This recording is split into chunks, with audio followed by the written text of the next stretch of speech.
Assalamualaikum warahmatullahi wabarakatuh. Saya Muhammad Akir Rahman ingin menjelaskan tentang bela negara dalam Negara Kesatuan Republik Indonesia. Makna bela negara. Konsep bela negara adalah sikap dan perilaku warga negara yang dijiwai oleh kecintaannya kepada Negara Kesatuan Republik Indonesia. Bela negara terbagi menjadi dua bagian. Secara fisik, bela negara dengan cara mengangkat senjata menghadapi serangan atau agresi musuh. B. Secara non-fisik, mempertahankan NKRI dengan cara meningkatkan kesadaran berbangsa dan bernegara. Unsur dasar bela negara yang dianut bangsa Indonesia: 1. Rasa cinta tanah air. 2. Kesadaran berbangsa dan bernegara. 3. Meyakini Pancasila sebagai ideologi negara. 4. Rela berkorban untuk berbangsa dan bernegara. Tujuan bela negara sebagai berikut. Meningkatkan kepekaan diri pribadi dan masyarakat dalam menemukan berbagai macam bentuk serta wujud ancaman, gangguan, hambatan, dan tantangan bagi bangsa Indonesia. B. Meningkatkan partisipasi masyarakat dalam penanggulangan ancaman, gangguan, hambatan, dan tantangan bagi bangsa Indonesia. B. Peraturan perundangan yang mengatur bela negara. Pasal-pasal dalam Undang-Undang Dasar Negara Republik Indonesia tahun 1945 yang berkaitan tentang usaha pembelaan negara sebagai berikut. Pasal 27 ayat 3 Undang-Undang Dasar Negara Republik Indonesia tahun 1945 menyatakan bahwa setiap warga negara berhak dan wajib ikut serta dalam upaya pembelaan negara. B. Pasal 30 ayat 1 Undang-Undang Dasar Negara Republik Indonesia tahun 1945 menyatakan bahwa tiap-tiap warga negara berhak dan wajib ikut serta dalam usaha pertahanan dan keamanan negara. C. Pasal 30 ayat 2 menyatakan usaha pertahanan dan keamanan negara dilaksanakan melalui sistem pertahanan dan keamanan rakyat semesta oleh TNI dan Polri sebagai kekuatan utama dan rakyat sebagai kekuatan pendukung. D. Pasal 30 ayat 3 yang berbunyi, Tentara Nasional Indonesia terdiri atas Angkatan Darat, Angkatan Laut, dan Angkatan Udara sebagai alat negara bertugas mempertahankan, melindungi, dan memelihara keutuhan dan kedaulatan negara. Pasal 30 ayat 4 yang berbunyi, Kepolisian Negara Republik Indonesia sebagai alat negara yang menjaga keamanan dan ketertiban masyarakat bertugas melindungi, mengayomi, melayani masyarakat, serta menegakkan hukum. Pasal 30 ayat 5 yang berbunyi, Susunan dan kedudukan Tentara Nasional Indonesia, Kepolisian Negara Republik Indonesia, hubungan kewenangan Tentara Nasional Indonesia dan Kepolisian Negara Republik Indonesia di dalam menjalankan tugasnya. Syarat-syarat keikutsertaan warga negara dalam usaha pertahanan dan keamanan negara serta hal-hal terkait dengan pertahanan dan keamanan diatur dengan undang-undang. Ketetapan MPR yang mengatur bela negara adalah TAP MPR No. 6 Tahun 2000 tentang permisahan TNI dengan Polri, Tentara Nasional Indonesia dan Kepolisian Negara Republik Indonesia secara kelembagaan terpisah sesuai peran dan fungsi masing-masing. Peraturan perundang-undangan. Berikut peraturan perundang-undangan yang mengatur tentang bela negara. Undang-Undang No. 2 Tahun 2002 tentang Kepolisian Negara Republik Indonesia. B. Undang-Undang No. 3 Tahun 2002 tentang Pertahanan Negara. C. Undang-Undang No. 34 Tahun 2004 tentang Tentara Nasional Indonesia. C. Perjuangan mempertahankan Negara Kesatuan Republik Indonesia. Perjuangan secara fisik mempertahankan Negara Kesatuan Republik Indonesia. Peristiwa 10 November di Surabaya. Peristiwa 10 November merupakan peristiwa yang penting dalam sejarah Indonesia. Pertempuran tersebut hingga kini dikenal sebagai Hari Pahlawan dan diperingati setiap tanggal 10 November. B. Bandung Lautan Api. Pada tanggal 23 Maret 1946, Tentara Sekutu kembali mengeluarkan peringatan. Mereka meminta Tentara Republik Indonesia mengosongkan seluruh Bandung. Akhirnya, Tentara Republik Indonesia meninggalkan Bandung. Namun sebelumnya para pejuang melakukan serangan umum ke markas Sekutu. Mereka membakar gedung-gedung yang akan dipergunakan oleh Sekutu. Peristiwa tersebut kemudian dikenal sebagai Peristiwa Bandung Lautan Api. C. Peristiwa Medan Area.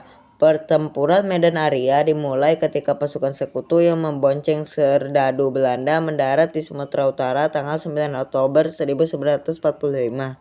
Pada waktu yang bersamaan, Belanda juga mendaratkan kelompok pasukan di bawah pimpinan Westerling. Pada tanggal 13 Oktober 1945 terjadilah pertempuran pertama antara para pejuang dan tentara Belanda. Peristiwa itu kemudian dikenal dengan nama Medan Area. D. Pertempuran Margarana. Pertempuran Margarana diawali ketika Belanda mendaratkan pasukannya di Bali pada tanggal 2 dan 3 Maret 1946. Perjuangan secara diplomasi mempertahankan negara kesatuan Republik Indonesia. A. Perundingan Linggarjati. Perundingan Linggarjati merupakan perundingan yang dilakukan di Linggarjati dekat Cirebon pada tanggal 10 November 1946.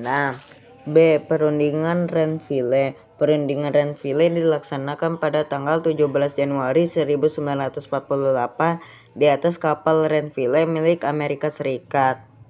C. Perundingan Roem-Royen. Pada tanggal 17 April 1949, UNCI berhasil membawa Indonesia dan Belanda ke meja perundingan. Pada waktu itu dimulailah perundingan pendahuluan di Jakarta. Mr. Muhammad Royen memimpin delegasi dari Indonesia dan Dr. Van Royen memimpin delegasi Belanda. Pertemuan tersebut dipimpin Marle Corran di UNCI yang berasal dari Amerika Serikat. Pada tanggal 7 Mei 1949 tercapai persetujuan. Persetujuan itu dikenal dengan nama Roem-Royen Statement. Ancaman terhadap Negara Kesatuan Republik Indonesia. Ancaman terhadap bangsa dan negara dapat datang dari dalam negeri dan luar negeri. A. Ancaman dalam negeri. Ancaman dari dalam negeri yang dapat membahayakan kehidupan bangsa Indonesia serta mengancam keutuhan Negara Kesatuan Republik Indonesia dapat berupa hal berikut. 1. Pertikaian antara suku bangsa yang disebabkan permasalahan SARA sehingga menyebabkan perpecahan bangsa atau diintegrasi nasional. B. Ancaman dari luar negeri. Potensi ancaman pertahanan dan keamanan negara yang berasal dari luar negeri yang perlu diwaspadai. Ancaman terhadap pertahanan dan keamanan negara yang berasal dari luar negeri sebagai berikut. Ancaman terhadap menghancurkan budaya bangsa melalui disinformasi, propaganda, dan berbagai kegiatan kebudayaan yang dapat memengaruhi kebudayaan leluhur bangsa Indonesia. D. Semangat dan komitmen persatuan dan kesatuan nasional dalam mengisi dan mempertahankan NKRI. Upaya mengisi dan mempertahankan NKRI. Menurut Undang-Undang No. 3 Tahun 2002 tentang Pertahanan dan Negara bahwa bentuk-bentuk keikutsertaan warga negara dalam usaha pembelaan negara diselenggarakan melalui hal-hal berikut. A. Pendidikan kewarganegaraan. Salah satu bentuk keikutsertaan warga negara dalam usaha membela negara melalui pendidikan kewarganegaraan dengan pendidikan kewarganegaraan dapat menumbuhkan rasa kebangsaan dan cinta tanah air. B. Pelatihan dasar kemiliteran secara wajib. Untuk mengantisipasi ancaman dari bangsa lain, setiap warga negara harus memiliki pelatihan dasar kemiliteran secara wajib. C. Pengabdian sebagai anggota TNI. Bentuk usaha bela negara dapat dilakukan dengan cara mengabdi sebagai TNI. Berikut tugas TNI sebagai alat pertahanan negara. 1. Mempertahankan kedaulatan NKRI dan keselamatan bangsa. 2.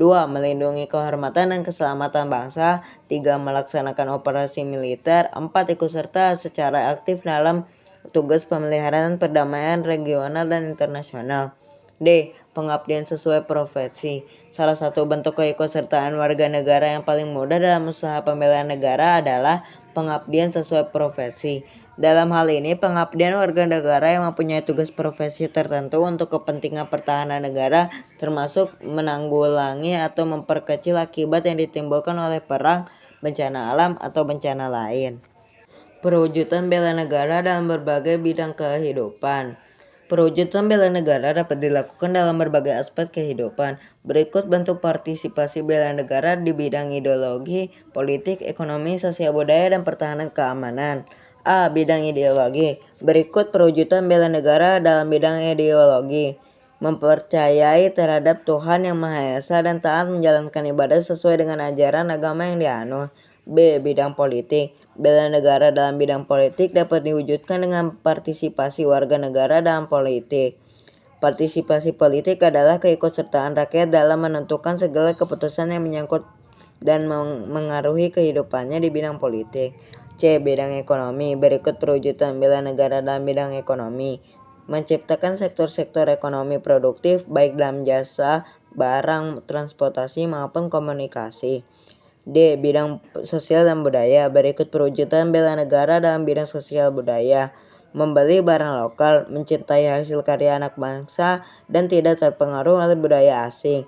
E. Bidang pertahanan dan keamanan. Berikut perwujudan bela negara dalam bidang pertahanan dan keamanan.